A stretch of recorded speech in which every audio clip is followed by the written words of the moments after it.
Nick Bolton, and then Noah Gray still sick. Got it. Thank you. You got it.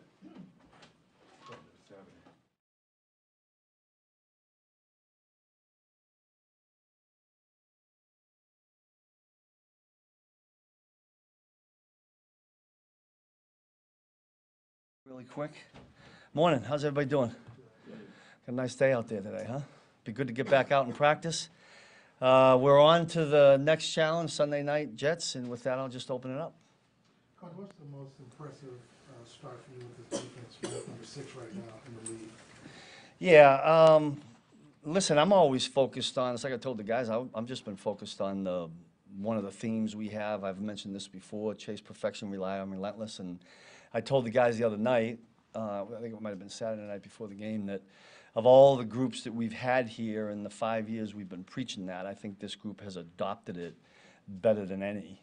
I think it's the thread of what we do right now, and you know, usually when you're playing good defense, it's because you guys are flying all over the place, and that's what we've been doing. How much of that do you attribute to, we know the coaching part of it, but the fact that you had a lot of young players that had to learn it, Justin Reed coming into it, so they had to learn it and retain it, and now going into year 2. Yeah, it's a little bit more natural for them now. And when you bring up Justin Reed, I think he's a key to that as anything.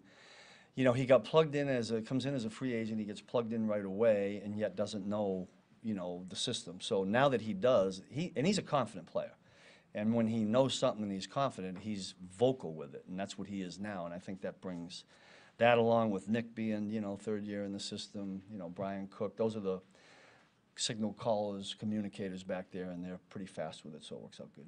Steve, I know the goal was to win the game on Sunday against the Bears, like it always is. But Yeah. you had a chance for a shutout at one point.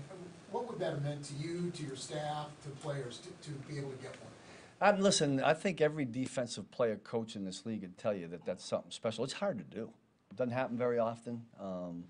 I've had very few in my career. It would have been nice to have, but the ultimate goal is to win it. And, you know, when we had the sudden change and the ball was at the 30 or whatever it was, I felt I was just as proud of the fact that we forced them to kick a field goal, because that was our job at that particular point. The extra would have been finding a way to get a turnover and taking it to the house or something, but that didn't happen. And then, you know, sometimes obviously when the game gets out of hand and you're trying to protect players from injury, things change a little bit. But You told your guys you wanted them to be greedy at halftime. Yeah. That game the other day. Can you elaborate on what you meant by that? yeah, well, where I was going with it is sometimes when you get ahead like that, we're all human, right? And the players are human, and sometimes you chase stats. And so you start to do things that you're really not supposed to. So, but I did want them to continue to be greedy and continue to play like they were playing, so I wanted it to be a unit greediness. In other words, kind of what you were talking about. I mean, I wanted to be greedy about getting a shutout or not letting them score or get in the end zone. So that was the gist of it. You guys had roster spot open up, and you chose to get Matt Dickerson onto the 53. Just how have you seen him work and kind of earn that? Yeah. As time's gone on? Well, I mean, obviously we think highly of him. The first 2 games we elevated him, and you know, I thought, you know, when we looked forward, when we had Matt here, we thought this might happen, and it did. I think, you know, Brett saw a chance in the roster with an injury to make a move, and I think Matt's deserving of it. And we'll see where we are by the end of the week to see who's elevated and who's not, or who's active and who's not. What does Trent's development allow you to do with back end stuff? Well, the main thing is it's allowed LJ to stay outside and match. You know, we've done that a little bit in certain packages with their quote-unquote #1 receiver, so that's helpful.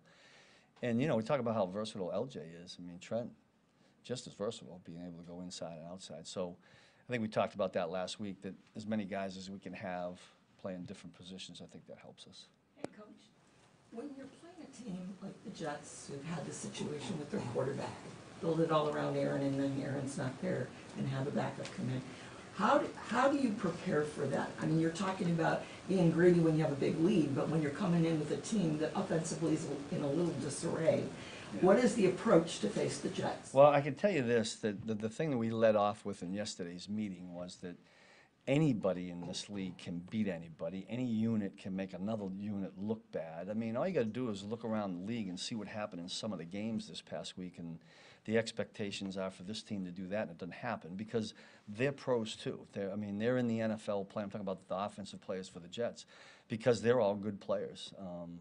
What we got to make sure is it doesn't piece together and it makes us look bad.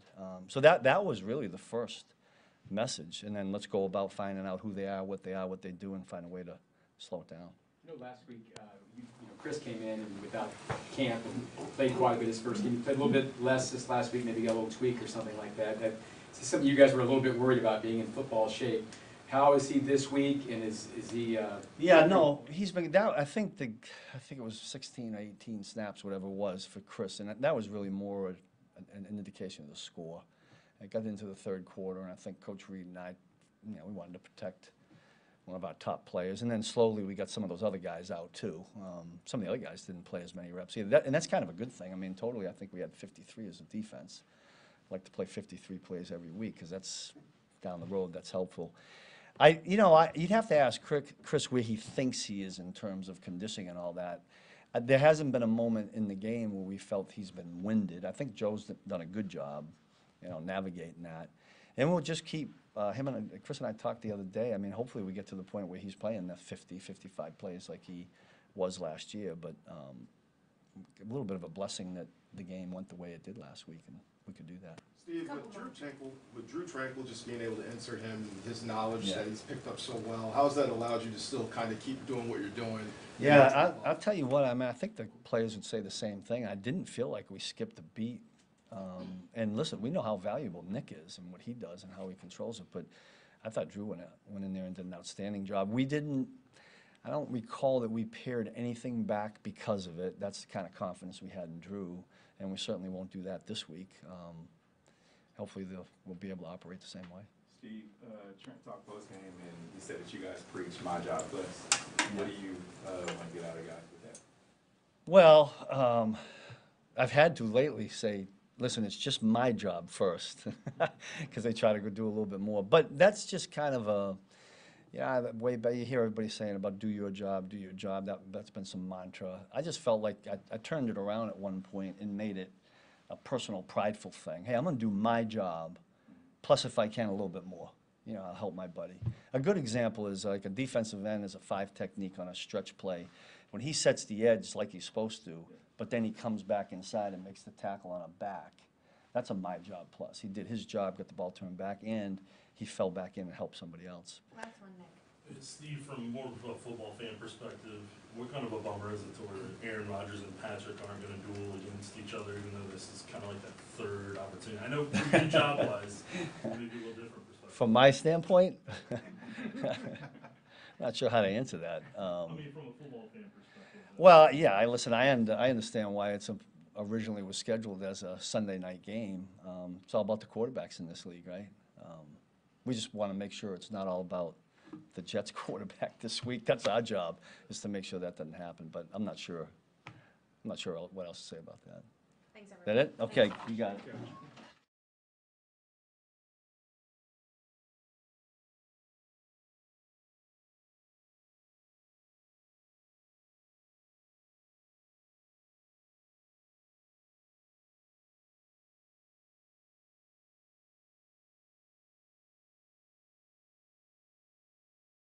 Dylan. Good. All right, fire away. It's become clear you guys have 3 pretty good running backs you like. Just what goes into using which particular back at which time in the game right now? Yeah, I don't know if there's necessarily a specific method other than just knowing you have depth. All those guys, they bring a little bit of different talent to that position. Obviously, with McKinnon, he's been in the league a little while. He's very smooth. You saw what he could do the last couple years here and last year in the screen game, and what he did the last, end of the Super Bowl to get down when he did. And the rest of those guys, I mean, with Pacheco coming in as a young guy, still learning, eager, energy, juice, and Clyde, I mean, he's had a really good training camp. He's been great in the room. He's been great out there when given opportunities. And so we feel really good with all 3. With Rashee Rice, I think he's second or third target so far. Just his development and how you've been getting him to the point where he has been targeted so much, and just the trust level he has with Patrick. Yeah, I think time's been great for him, meaning that the more time he has, the more confidence he gets, in himself with practice, with the timing with Pat. And then he's able to show what he can do to us as coaches. You know, there's a trust factor to that, and he comes in, and I remember specifically in OTAs when he got here, it just felt like he was drinking water out of a fire hydrant with just so much volume, even in OTAs. To where he's at now, you can see and feel the confidence that he has breaking the huddle, getting lined up at the line of scrimmage. And so that's great for us because he's ultra talented. He has a lot of great skills, and we want to be able to use them and watch him continue to grow. Pat's compared him to Sammy Watkins Mm-hmm. as far as what he brought to the table. Do you see that, and in what way? I do. Now, I wasn't here with Sammy other than just seeing him on tape and just seeing what type of explosive player he was and is. And I can see that. You know, there's a nice size factor with Rasheed. He's big. I know Sammy was big, but yet explosive. And so strong hands. You saw it the other day, those 2 catches down in the red zone. He caught that football, and he just bursted, you know, through for an extra 5 or 6 yards. And I think the biggest thing with him is just going to be that confidence of learning the system and then us learning who he is and trying to match those two together with him. This league can be such a copycat league in a lot of ways, but no one has seemed to really copycat this, you know, Eagles quarterback sneak push thing. Why do you think that is, that people aren't trying to do exactly the way they do it?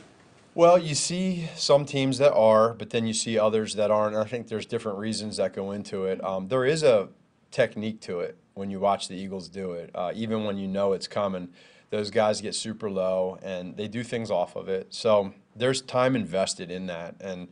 And so I think for teams that want to do it, and for the Eagles, they've been able to be great at it and be very successful. And I think it's just probably a little bit of each your own. But that's not something where you just line up and say, oh, hey, everybody just push forward and try to get the first. There's a lot of technique and detail and practice that goes into it.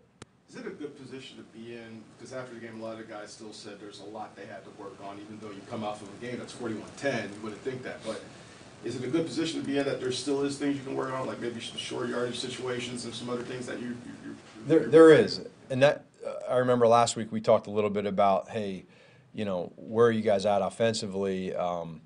And one of the things I discussed was just creating that identity of who we are and trying to figure out between weeks 1 and 4, then 5 through 8, and then you get halfway through the season, you start to realize where guys are and what they do, is always building that identity. Each year and every year is going to be different, and I think we've been able to kind of make sure that we emphasize where we've struggled in years past and or this year, how to get better at it, know that defenses are always going to try to, you know, you get early in the season, you're going to see some unscouted looks, and teams are going to throw some things at you that you got to be able to adjust to. Coach, did you notice a difference in Travis Kelce last Sunday? Last Sunday, a difference? No. Travis is a unique individual. I've had the luxury of being with him from his rookie year, most of his career, other than the years I was gone. But, you know, when he's out there at practice, when he's in the games, that rapport he has with Pat, I think everything has been, you know, for him, kind of who he is. And I personally didn't notice anything different. He had a superstar cheering for him personally. He did. He kept looking up in the box on different shots. So you didn't notice he's a little smiling more, a little pep in his step a little more? It doesn't shock me at all. Doesn't surprise me, but I personally didn't notice that. Maybe I should have, but I know when he scored that touchdown, he seemed very excited. Pat was excited, and it's always probably a pretty good thing when you score a touchdown and you have people there that are watching that you want to watch. Matt, the connection between Travis and Patrick, just wondering from like your years of dealing with quarterbacks and wide receivers, like how difficult that is to tank. It's hard because you're talking about two guys that have the instincts that not many people have. But I will say too, you know, this past week isn't the first time, obviously, where they've done some things within a route that has been a little bit unscripted. That's been going on for years and years, and there's a balance because sometimes when you're watching tape with these rookies or guys that come in, well, why did Kelce do that or do this? Well, he has an innate ability to recognize defenses. I mean, it's on another level. What's crazier is the fact that Pat knows it too without them. You know, there's sometimes we don't even practice it. They just do it. So when you have that and you incorporate that into your scheme and what you do, there's a lot of trust as coaches that they're going to do that. But you also need to make sure that the other players understand that that's what that is. There's some stuff in there DNA-wise between those two guys that a lot of people don't have. They have that connection. So how would like one of these rookie or less experienced wide receivers, even if it takes years, like what would be the process of getting to that point? Over time, studying defenses, again, I remember when Kels came in his rookie year and his second year, and then as he grew into his third year, you kind of put your own spin onto how you run certain specific routes. So everybody's a little bit different talent-wise what they have. Trav just has that uniqueness of the speed, the savviness, the hands, the high football IQ. When you put it all together, I mean, he's obviously a first ballot Hall of Fame tight end. Did it help him that he was once quarterback? Yeah, I think there's a lot to that, Adam. I think for sure. All these guys, even guys like McKinnon and anybody that has played the quarterback position, they usually have a feel in that kind of stuff. And then you take his size, talent, everything else, and throw it all together, and it works pretty well. With Coach Reed, is that a you better score type of situation? You better score more often than not, and there better be something bad that does not come from it. You know, one of those deals. And those guys are smart enough to understand that. Justin Watson has played pretty well his first couple few weeks. Do you feel like he's not getting the recognition that he deserves, or is it better he just kind of flies under the radar? I don't think he's looking for a recognition at all. I remember him coming in last year and just wanting to just soak up the offense terminology, what we do, and now he's having opportunities, and he doesn't get tired in practice. He doesn't get tired in games. His motor's going nonstop, and I think there's a trust that's being built between him and Patrick right now, and that's great. And so we want to keep building on that. We need that, and Justin has done a great job in meetings, which extends to the practices. Two more, Todd and Nick. I just wanted, we should probably ask you something about the Jets. You guys are playing the Jets this week. Been so much attention on their quarterback position, all things that's happened there. But their defense was highly thought of coming in. Just what is the challenge going to be like for you guys against this bunch? It's a big time challenge. I mean, when you watch the tape on this defense, they don't do a whole lot. There's some defenses that do a lot. This is not one of those defenses. But what this defense does is they play very, very hard. They're physical. This is one of those ones that you hear the cliche, going back in a dark alley, it's going to be a fist fight. I mean, these guys are good. They're not just good on the front level. They're not just good on the second level. And they're not just good on the third level. They're good in all three. They're well coached. And, you know, we have our hands full, but we are excited for that opportunity. But this isn't something with this defense that is just once every couple weeks. This is every week they produce. And they stress an offense. So we understand that. We know that. Ball security's got to be big, and we got to make sure that we have a great week, continue to have a great week of practice, but that respect level for that defense is real. Go ahead, Nick. Yeah, Matt, from your times in Chicago, I know it's not happening this week, but from your times in Chicago, what were those weeks like going up when you were preparing for Rodgers and having to go against him from an offensive perspective? Yeah, it wasn't fun. It was always a challenge because he's such an amazing quarterback.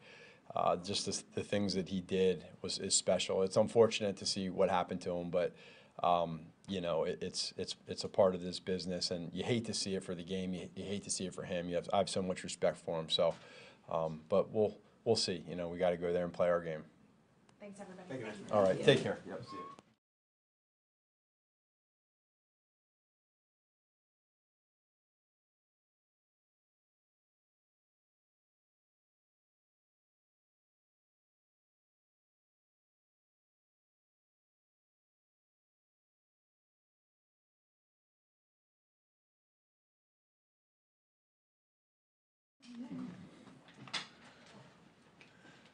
That it? Ready to go?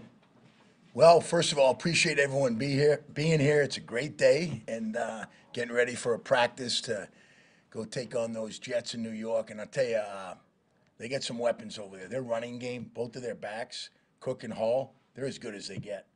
I think Hall averages 5.9 a carry since he's been in the league, and he can do it all. He can break away, he can run you over, and Cook's been a perennial Pro Bowler, 41 career touchdowns, 4-time 1,000-yard runner. So we have our hands full there.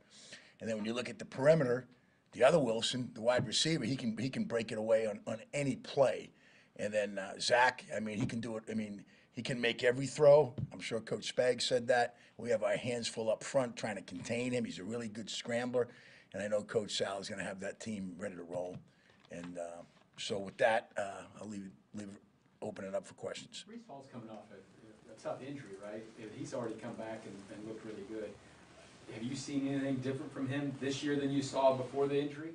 I'll tell you what, he broke, against the Buffalo Bills, who have a really good front. They had 172 yards rushing. He broke a couple long ones. And, I mean, it's just one of those things. That an injury like that takes time, and he's getting stronger and stronger as the games have gone on. What do you see when you watch George Karlaftis on film this year? I tell you, George is he's another year in the system. He knows he does a great job studying, and he knows what to do. And pre-snap wise, he's ready to go. He has an awareness to him, and he's playing with instincts this year. And I tell you, he's playing relentless, and he's doing a good job rushing the passer as well as playing the run. In a couple weeks with Chris Jones back, just kind of what you expected when he returned here in these looks. Absolutely. And when Chris came back, we stayed in great touch with Chris, but Chris is going to come back in great shape, and that's what he did. And, the thing that was evident in the Jacksonville game, I have friends down there because I came from there, and I guess the weather was 100, and they said 117, whatever it was, on the field. But the thing that stuck out the most is the second to last play of the game on defense. Chris had the sack with Felix, but that rush looked stronger than the first sack he had earlier in the game. And so that means he was in pretty good shape as it was. And he's going through everything and working through everything. And last week his snap count was down a little once the game got out of hand. So I mean he's roaring back, ready to roll. He's not strictly one of your guys, but Leo has talked about how he's worked a lot with you and Terry over the last year as far as being more on ball and maybe playing an overhang position as a pass rusher. How's he kind of emerging? I'll tell you, Leo's, we call him the Beast for a reason. No, Coach Spags has done a tremendous job getting opportunities for guys in certain packages when they show that A, they love football, and B, they're going to do what they're supposed to do. And Leo's doing a great job. He's playing the middle in the Buffalo package, playing the edge in our base package, and he's playing a little end in certain situations. He's doing a great job. Doing a great job in the run game. He studies the game, and he's powerful and doing a great job in terms of getting after the quarterback as well. Joe, when you're facing a rushing attack like that with the Jets, what are you having to try to tell them to set from a tempo perspective when you're going against that rushing attack and the play action off? Well, I'll tell you what now, that's a great question. I mean, first of all, Coach Hackett, Coach Carter, the offensive line coach, he was at Tennessee for years when they had great rushing attacks, but they got two excellent backs and they got a real physical offensive line. So I told our guys, expect 35 runs and then the play action off of it. So you're going to do a great job. We got to try to do our best to get them in those third and long situations. You don't want to have them in 3rd and 2 and 3rd and 3 all game. And that makes life easier for the quarterback. You want to have to get him behind the sticks to say, but we got our hands full. They do a lot of great things scheme-wise, and both the backs can take it to the house on any run. What kind of progress has Mike Dana made this year? Oh, geez, Mike. I say this always, and it's my second year with Mike, and Mike did a great job since the day he's got here. But Mike's one of those guys that I've had some guys over the years that everything they do, he's doing it right. Coach Spags has a certain defense or a technique that he wants the ends to do. Mike's doing it right and doing it as hard as he can do it and doing it that way all the time. And I always tell the D-line, I don't want a box of chocolates. Okay, I want to know what you're getting in Mike Dana. And he's not just a guy that he's a heck of a football player. And he's tough, he's physical. We move him inside. He plays all 4 positions across the front. And Mike Dana is going that way. Thanks, everybody. Appreciate you. Love that.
Doing well. How are you? Let me ask you a little bit about Trent.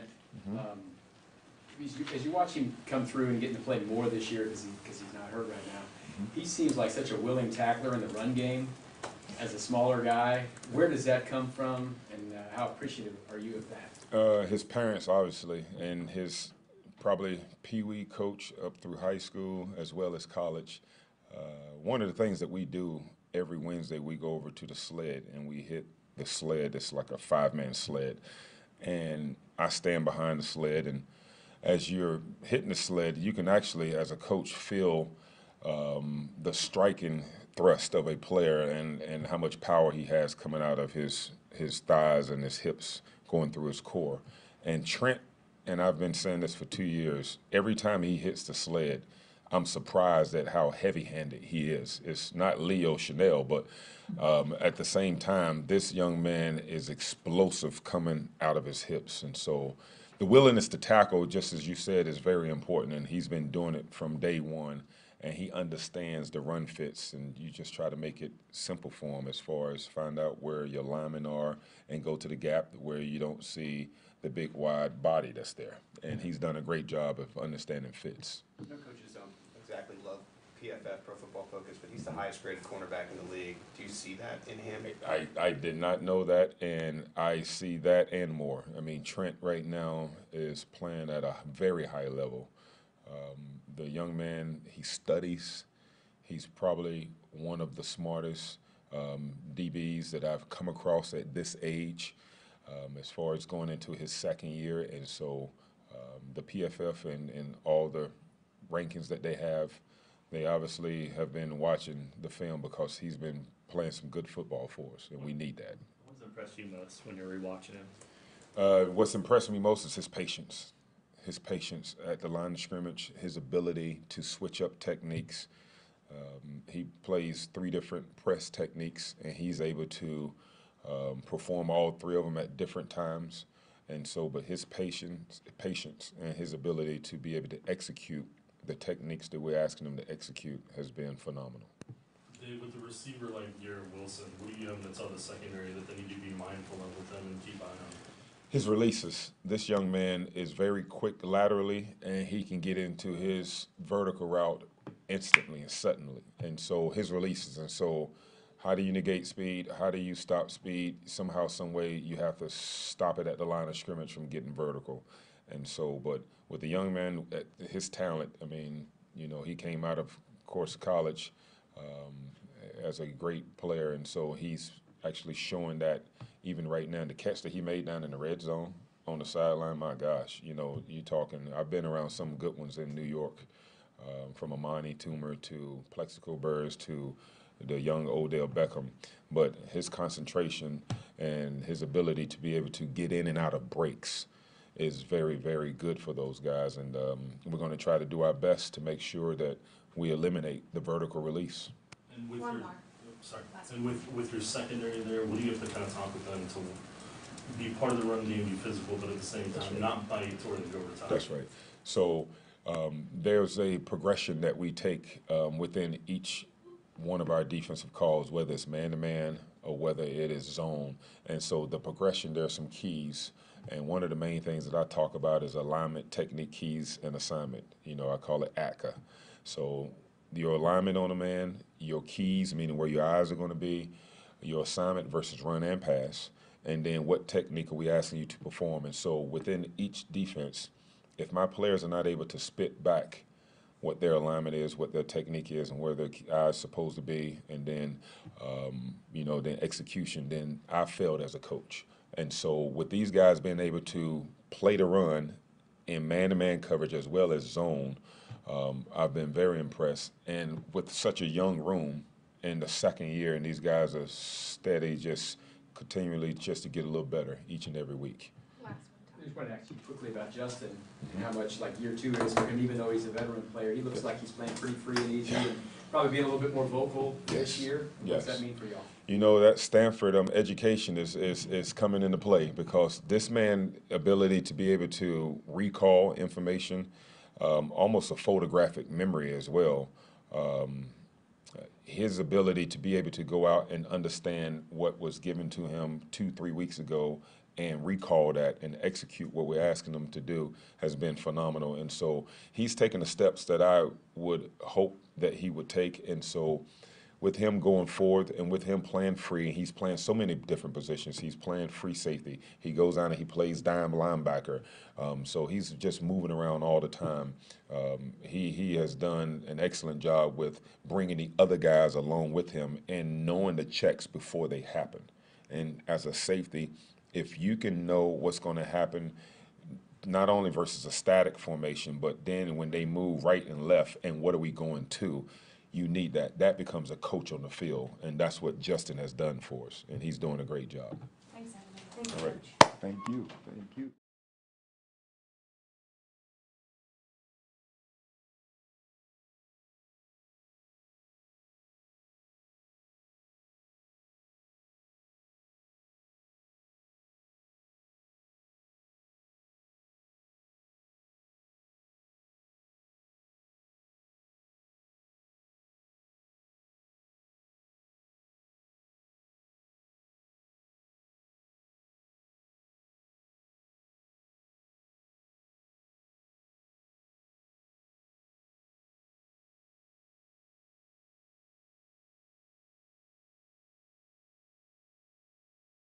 Over it.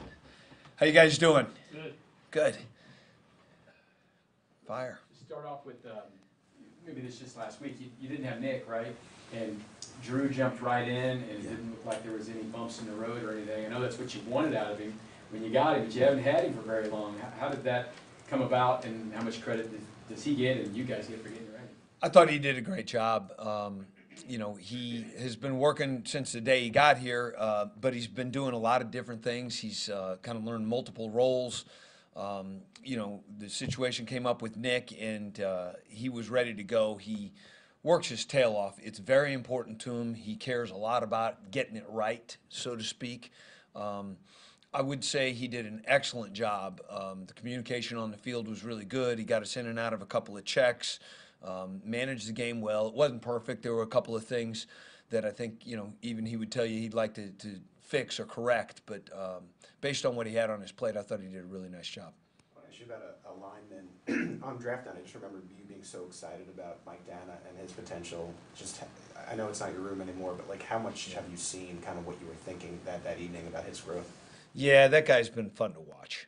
I mean, he's just the type of person he is first, and then, you know, he grinds, and he's gotten better. He's gotten extremely versatile.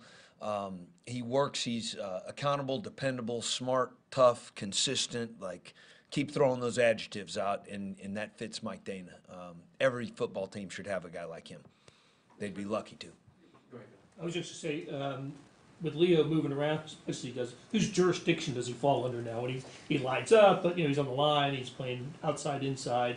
Just talk about his overall versatility this year. Yeah, it's been really good, and I think that's something that we saw a little bit of, you know, in the draft process coming out of Wisconsin. Although he wasn't quite used in some of those ways, but you thought there may be some potential for that.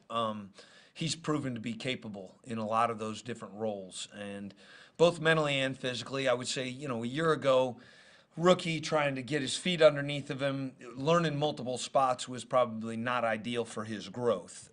We're in year 2 now, and I would say he's evolved tremendously from a mental standpoint to where he's able to handle multiples. He's able to do different packages and different roles that kind of allow us to use his skill set a little bit differently.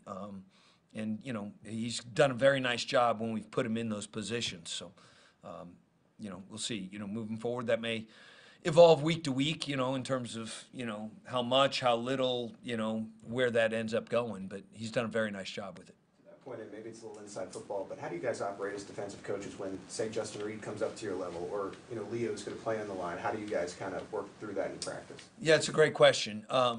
And a lot of different staffs would handle that differently. You know, I think we've got a really great group of coaches on the defensive side of the ball. I think we got guys that have versatility in what they've worked with. So, you know, when Justin comes in and is in a linebacker role, let's say, you know, he's still in the secondary room. They're kind of coaching him through those particular calls, you know, and the same would be for Leo when he's in those capacities. We've used some of the ends. Mike Dana, you brought up a moment ago, end up in a couple of linebacker type capacities. You know, that just gets coached out of the defensive line room. What are the keys when, in your room or just in the entire defense, when you're facing a team that's had some struggles offensively, how do you keep a struggling team struggling, and what's the message about like not letting up? Well, I would say this, you know, I don't know that I would say they're struggling. I would say there's a number of things that they do really well. You know, running the ball first and foremost. They got two really good backs.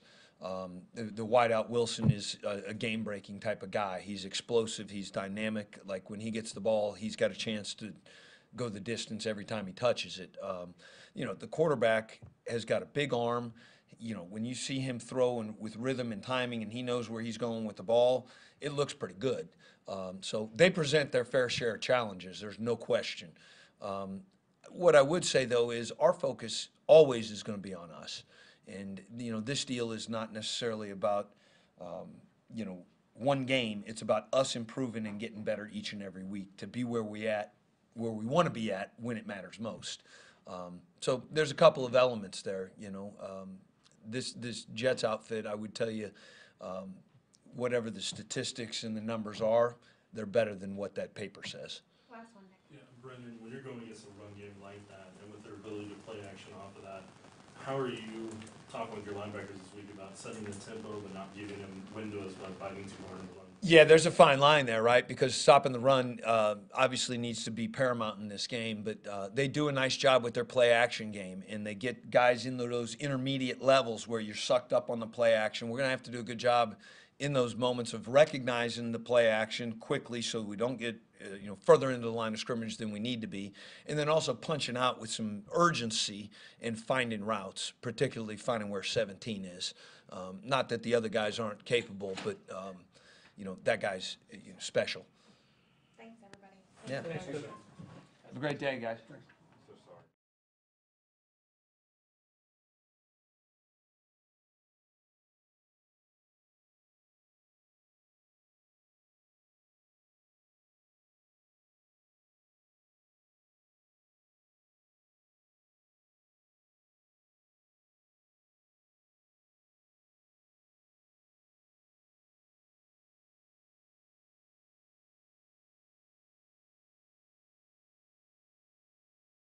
Taylor's been doing things a certain way for a few years now. How easy or difficult is it for him at this point in his career to maybe try to change some of the things that his way of doing things? Right. Well, I imagine it's pretty difficult. I mean, we're working at it. He's working at it.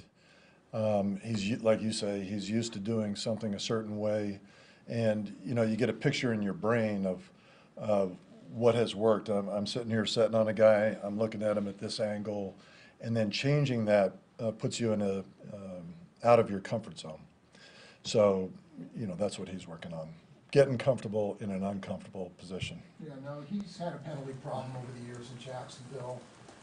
Did you guys feel like it was going to be a little bit of a process when you got in here?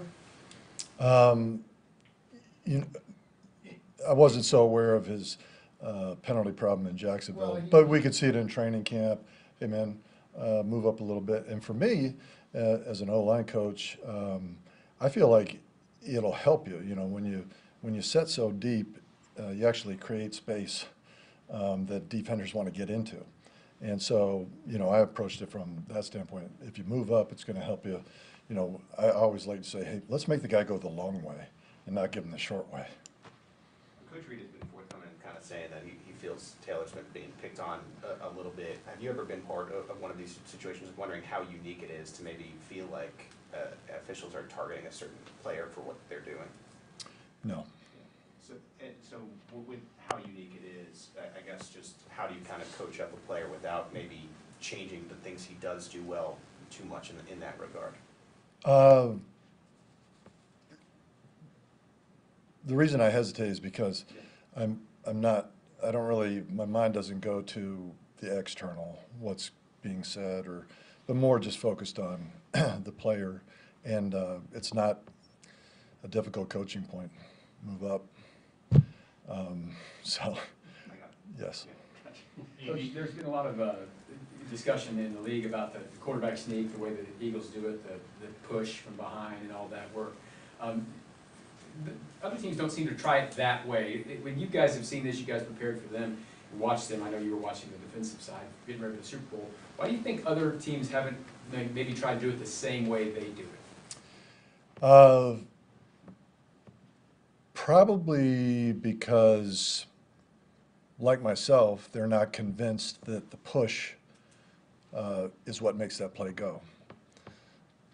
What makes it go are the interior three players, well, really the whole O-line, getting low and rooting those guys out. The push, to me, is inconsequential. Others may feel the same. And is it, I know around here, Patrick hurt his knee, and there's not going to be quarterback sneaks, but do you eventually see? I mean, there might be. Do you have your guys? I mean, there's so much pass protection the way you guys run in the shotgun so much. Do the guys you have, do they have the capability of doing those type of sneak plays? Capability, sure. Is it their strength? I don't know. I'm not convinced of that necessarily. A couple more. I want to ask you about the other side of the line and Donovan Smith, new player for you this year. Just how have you seen him kind of grow as these past couple weeks? You know, Donovan's been around. He's such an experienced player. He's been in other systems, I mean, albeit with one team. And so every day there's in these, you know, thousands of details within this offense, there's something else that sticks. And so that's what I've seen. Yeah. Last one, Nick. Yeah, Andy, when you look at that front seven of the Jets defense, kind of what do you see from them? What do you guys kind of have to be aware of with them? They're very good players. You start there, and then they're hard chargers. I mean, these guys are screeching off the ball, vertical edge setting. They play with tenacious effort. So that jumps off the tape at you. They're sound. They know what they're doing. They play a relatively simple scheme. And I think that's one of the reasons they play so fast. Thanks, everybody. Thank you. Thanks a lot. Yep.